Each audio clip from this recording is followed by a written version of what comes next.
When I look back, the garden is a dream to me. It was beautiful, surpassingly beautiful, enchantingly beautiful, and now it is lost, and I shall not see it anymore. The garden is lost, but I have found him and am content. He loves me as well as he can. I love him with all the strength of my passionate nature, and this, I think, is proper to my youth and sex.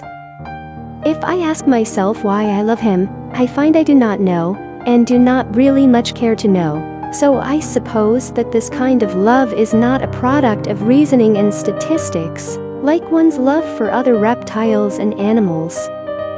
I think that this must be so. I love certain birds because of their song, but I do not love Adam on account of his singing. No, it is not that. The more he sings, the more I do not get reconciled to it. Yet I ask him to sing, because I wish to learn to like everything he is interested in. I am sure I can learn, because at first I could not stand it, but now I can. It sours the milk, but it doesn't matter, I can get used to that kind of milk.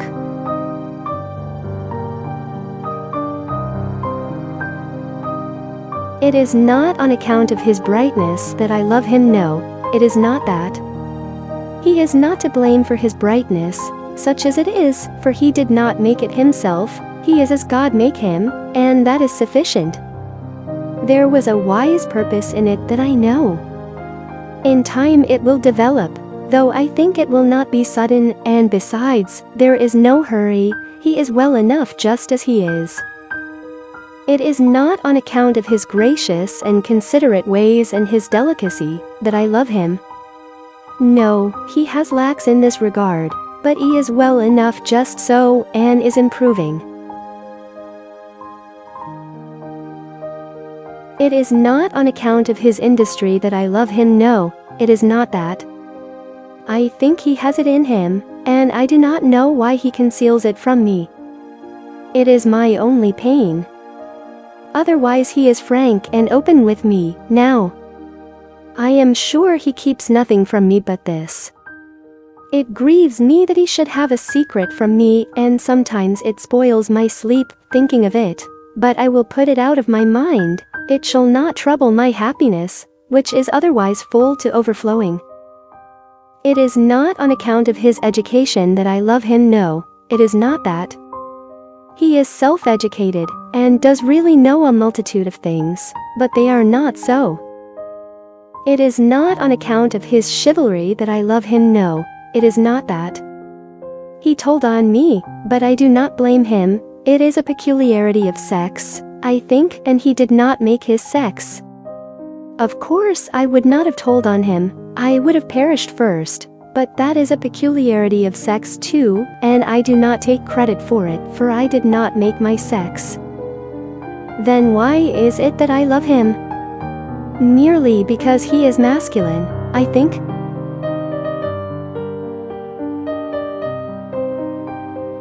At bottom he is good, and I love him for that, but I could love him without it. If he should beat me and abuse me, I should go on loving him. I know it. It is a matter of sex, I think. He is strong and handsome, and I love him for that, and I admire him and am proud of him, but I could love him without those qualities. If he were plain, I should love him, if he were a wreck, I should love him, and I would work for him and slave over him and pray for him and watch by his bedside until I died.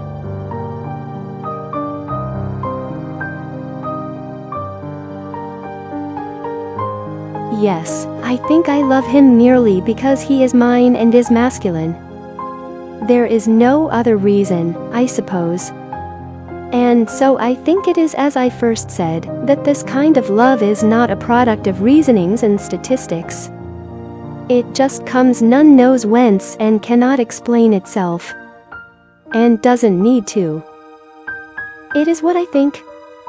But I am only a girl, the first that has examined this matter, and it may turn out that in my ignorance and inexperience, I have not got it right.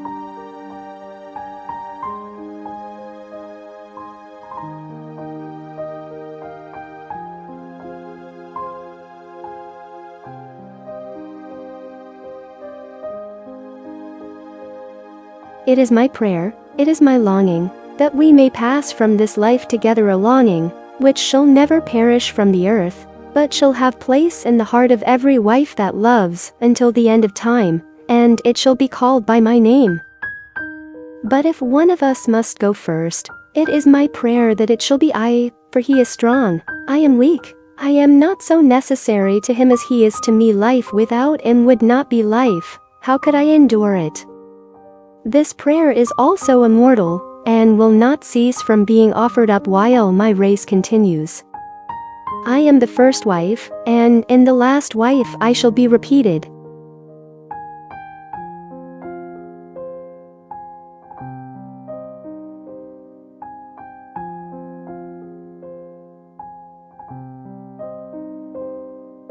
Wheresoever she was, there was Eden.